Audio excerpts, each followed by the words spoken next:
وہ کوئی نہ کوئی رنگ لا رہی ہے. اب آپ دیکھیں نا شمس مرزا کے ساتھ تو بات ہو ہی نہیں سکتی تھی, وہ سلمان اکرم راجہ کے سالے تھے. باقیوں سے کوئی بات چیت چل رہی ہے جو انہوں نے آج استعفے نہیں دیے. باقی دیکھتے ہیں اگلے 2-4 دن میں کھیل سمجھ آ جائے گا.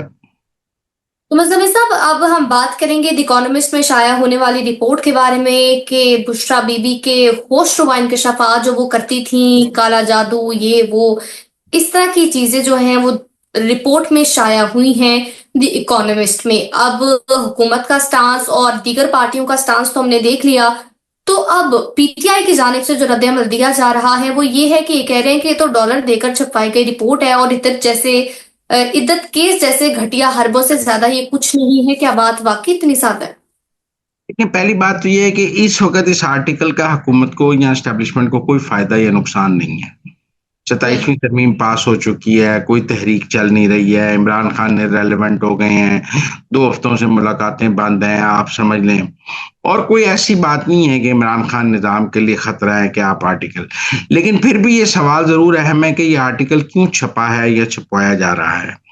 دیکھیں, ایک تو پاکستان کے اندر عمران خان کا امیج ہے, ایک اس کا انٹرنیشنل امیج ہے جو اس کے لیے وہ اس کے باہر اوورسیز پاکستانی لابنگ کرتے ہیں, کانگریس مینوں سے ملتے ہیں, برطانیہ میں house of common, house of lords کے لوگوں سے ملتے ہیں, اور جگہ یورپین یونین میں اس کے لیے لابنگ کرتے ہیں. آپ دیکھیں نا مختلف جگہوں پر پی ٹی آئی اوورسیز لابنگ تو کرتی ہے. یہ آرٹیکل اس لابنگ کو نقصان پہنچائے گا, آپ سمجھیں.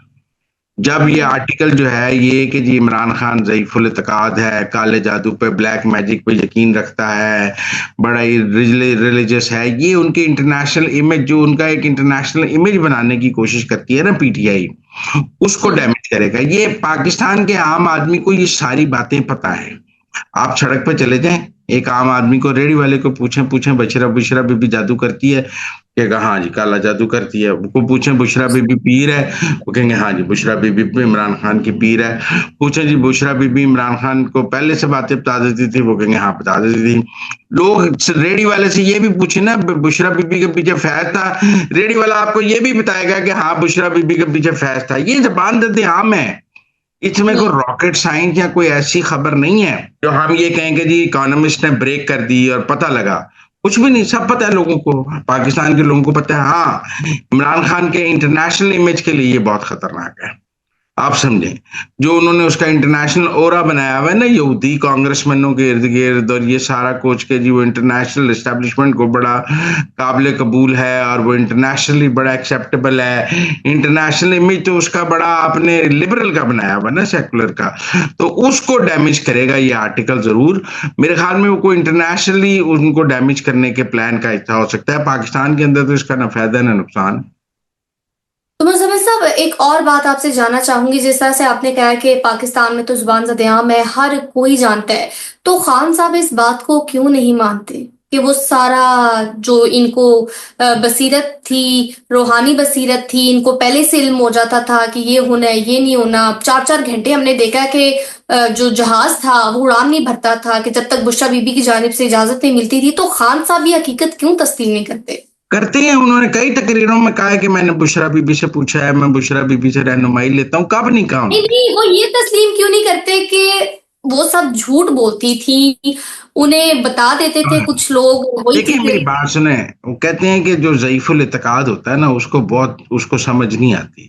یہاں ہمارے یہاں بہت سارے لوگ, بہت سارے جاہل پیروں پر, فراڈیے پیروں پر یقین رکھتے ہیں. تو ایک خان نے کر لیا تو ایسی کون سی بات ہے. لیکن میں آپ کو بڑی سمپل بات بتاؤں, ہمارا معاشرہ فراڈیے پیروں سے بھرا پڑا ہے. لیکن ٹیکنیکل بات کے جنرل فیاض انہیں پہلے بتاتے تھے, وہ ان کو بعد میں بتاتی تھیں. عمران خان کسی جنازے میں شرکت نہیں کرتے تھے, کسی تعزیت نہیں کرتے تھے, سمندر کے کنارے والے شہر میں رات نہیں گزارتے تھے.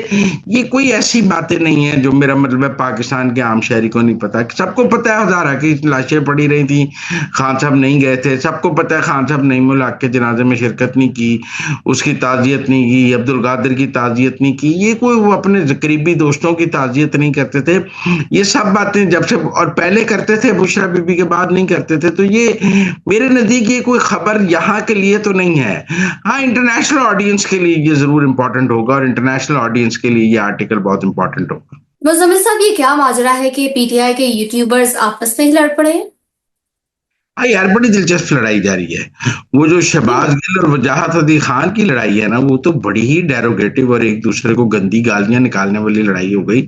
چلو یہ سارے پہلے مل کے ادھر اپنے مخالفین کو گالیاں نکالتے تھے لیکن اب یہ ایک دوسرے کو جتنی گندی گالیاں نکال رہے ہیں جتنے گندے اشارے ٹویٹر پہ ایک دوسرے کو ڈال رہے ہیں اور ایک دوسرے کے بارے میں جو کر رہے ہیں شہباز گل اور وجاہت خان اور پھر عادل راجہ اور عمران ریاض خان یہ بڑی مطلب ایک دلچسپ صورتحال ہے. یہ انٹرٹینمنٹ فلم میں ایک نیا موڑ آیا ہے کہ یہ سب آپس میں کچھ تو کہہ رہے ہیں کہ ویورشپ گری ہے اور ویورشپ کی لڑائی ہے ساری.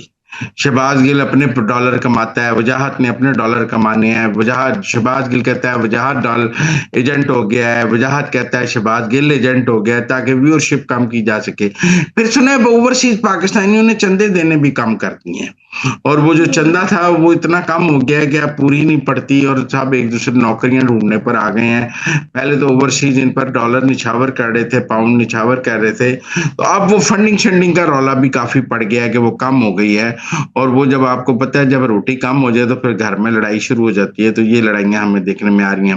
تو یہ ویوز اور فنڈنگ کی لڑائی ہے کوئی اصولی لڑائی پہ تو نہیں لڑ رہے. ان کا اصول تو کوئی نہیں ہے. یہ آپس میں تو فنڈنگ اور ویورشپ کی لڑائی لڑ رہے ہیں. تو مزمل صاحب عمران ریاض خان کی جانب سے کہا گیا ہے کہ جسٹس اطہر من اللہ وکلا تحریک چلانے کی ماسٹر مائنڈ ہے. ایک نئی وکلا تحریک شروع ہونے جا رہی ہے.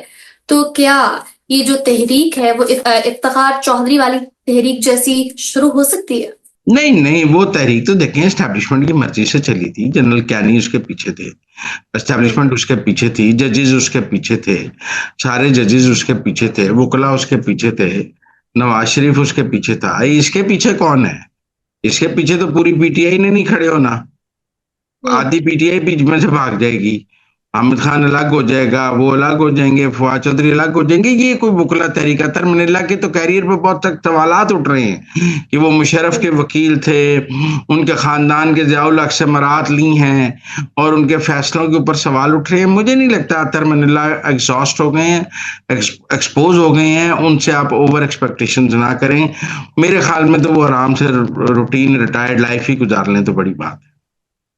تو مزمل صاحب سی ایم کے پی کی اگر بات کریں تو سی ایم کے پی نے سرکاری فنڈز پر سود نہ لینے کا فیصلہ کیا ہے. کیا اس سے بینکاری نظام اور عالمی معیشت میں ایسا کوئی فیصلہ صوبے کے لیے فائدہ مند ثابت ہو سکتا ہے؟ دیکھیں اب بہت سارے اسلامی بینک آ گئے ہیں اور وہ سود نہیں دیتے ہیں نا. آپ ہو سکتا ہے وہ اپنے صوبے کے جو پیسے ہیں وہ کسی اسلامک بینکنگ میں رکھنا شروع کرتے ہیں. وہ تو ممکن ہے. میں یہ کہوں کہ وہ بڑی کو ناممکن بات کر رہے ہیں تو مجھے نہیں لگتا کیونکہ پاکستان میں تو اب بہت زیادہ اسلامک بینکنگ شروع ہو گئی ہے اور بہت ساری اسلامک بینکنگ سود سے پاک بینکنگ شروع ہو گئی ہے. اور اگر وہ قرض بھی لینا چاہیں تو اسلامک بینکنگ کے تحت لے سکتے ہیں. اس میں اب قرض میں سود ہے یا فکس پروفٹ ہے یا جو بھی آپ اس کو نام دے لیں یا گاڑیاں بھی لیز ہوتی ہیں. لیکن جو انٹرنیشنلی انہوں نے لیا ہوا ہے قرض کے پی نے اس پر تو سود انہوں نے دینا ہی دینا ہے. انٹرنیشنل جو ایگریمنٹس ہیں اس کو آنر کرنا ہی کرنا ہے. تو یہ کوئی ایسا کام نہیں ہے جس پر 100% عمل ہو سکے. بہرحال اب تو پروونشل بینک میں یہ ہو سکتا ہے بینک آف خیبر مکمل اسلامک بینک ہو جائے جیسے اور جو اور بینکس جو ہیں وہ مکمل اسلامک بینک میں کنورٹ ہو گئے ہیں. تو اس سے تو ممکن ہے کوئی ناممکن بات نہیں ہے. لیکن آپ نے جو قرض لیا ہے اس پر تو آپ کو سود دینا ہی پڑے گا نا. اس پر سود دیے بغیر کیسے گزارا ہوگا؟ مزمل صاحب last but not the least آسو الافیدی نے کوٹو ہائیڈرو پروجیکٹ کا افتتاح کیا. 6 سال کی تاخیر کے بعد یہ پروجیکٹ جو ہے مکمل ہوا ہے اور پروجیکٹ سے 40 میگا واٹ بجلی پیدا ہوگی. اس موقع پر انہوں نے کہا کہ انہیں اپنے لیڈر کے ویژن پر فخر ہے. ان کے ترقیاتی کام بے مثال ہیں. تو یہ کیسی مثال ہے؟ دیکھ لیں 40 میگا واٹ خود جو آپ نے سوال کیا نا اور 6 سال اسی میں ہی سارا جواب ہے. اس پر اس سے زیادہ تبصرہ نہیں کیا جا سکتا. پرویز خٹک کے دور میں یہ منصوبہ شروع ہوا پھر پرویز خٹک کا محمود خان کا دور اب آ کے یہ مکمل ہوا. پہلے بھی آپ کو پتہ ہے کے پی میں کرپشن کے بہت سکینڈل سامنے آئے ہیں اور وہ سہیل افریدی کی وزارت میں ہی آئے ہیں. اور اب یہ 6 سال میں آپ نے صرف 40 میگا واٹ بجلی کا منصوبہ بنایا ہے. اور آپ کو پتہ ہے وہ کتنے 100 ڈیم بننے تھے اور کتنے 1000 میگا واٹ بجلی پیدا ہونی تھی کے پی میں. اس سارے کے بعد آپ کو یہ 40 میگا واٹ کا ایک منصوبہ 6 سال میں نظر آیا ہے. یہی پی ٹی آئی کی کارکردگی ہے. اس سے زیادہ کچھ نہیں. یہی ان کا ویژن ہے. اس سے زیادہ کچھ نہیں. باقی اللہ سے تو خیر ہے.